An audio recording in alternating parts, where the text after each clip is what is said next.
Hi, everyone. I have a friend. His name is Ben Pfefferman, and he made a fabulous documentary called The Wandering Jew. It was the story of 7 Jews who, like him, went searching for spirituality in India.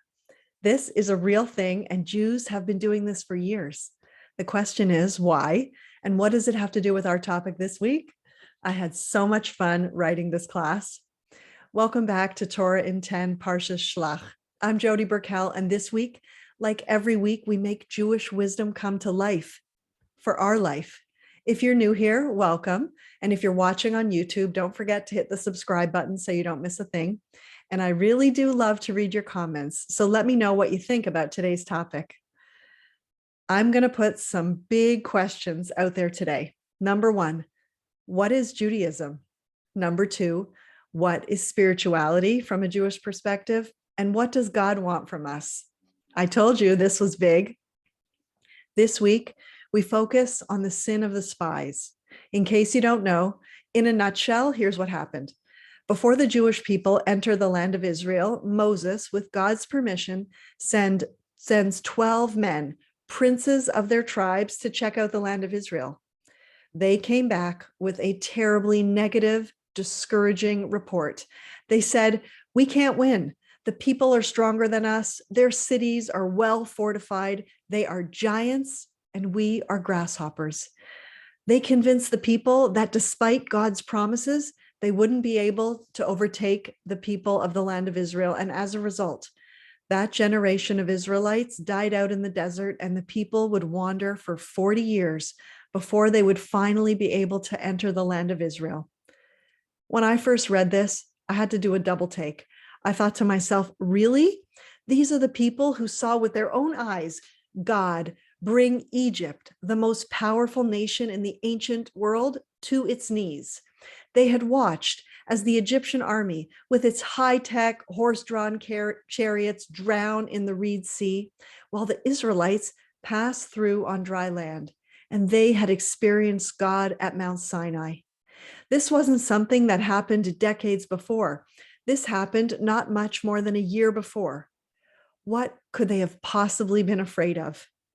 There are many ideas as to why the spies gave such a negative report. Rabbi Sack shares with us an idea that he heard from the Lubavitcher Rebbe. The Rebbe's answer is unexpected. The spies were not afraid of failure, he said. They were afraid of success. What was their situation now? As my friend Charlie Harari likes to say, the Jews were basically on a Pesach program in the desert. They had manna from heaven, so no cooking or doing dishes, and every morning, more food. They were drinking from a miraculous well. Imagine poolside drinks all day. They were surrounded by the clouds of glory above, to the sides, and below. So perfect weather, no bugs, and dry cleaning service. And if that wasn't enough, not only did they have shirim, learning Torah all day, God's presence was with them at all times. What would be their situation if they entered the land of Israel? They would have to fight battles, create an economy, farm the land. They would have to be like every other nation. They would have to become occupied with mundane and material pursuits. They weren't afraid of failure. They were afraid of success. The Rebbe said theirs was a mistake of very holy people. They wanted to spend their lives in the closest possible proximity to God. They wanted to sit on a mountaintop, or in this case, in the desert, to connect to the divine.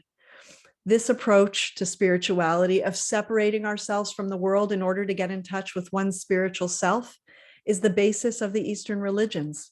And there's nothing wrong with that. But this is not the way that a Jew is meant to engage in spirituality.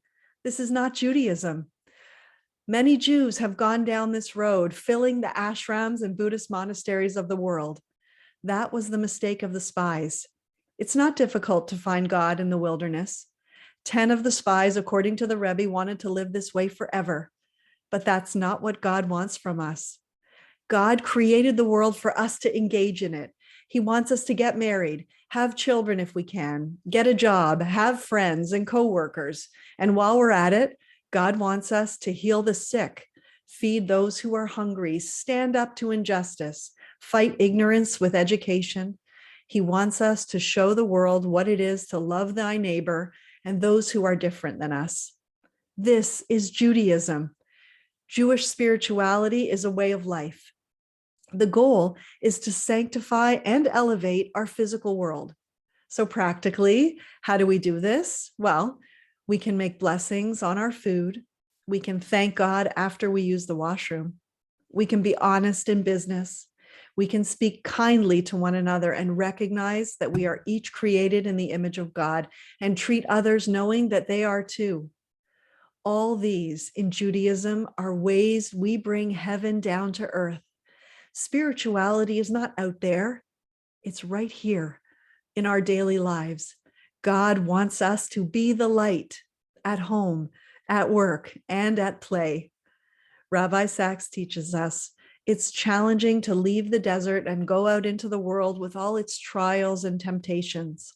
But that's where God wants us to be, bringing spirituality and Jewish values to every aspect of our lives. It takes courage to do this, but remember, more than we believe in God, God believes in us. That's our mission. I know we're up to the challenge. If you're here till the end, please give us a big thumbs up and let us know what you think about today's topic. See you next week.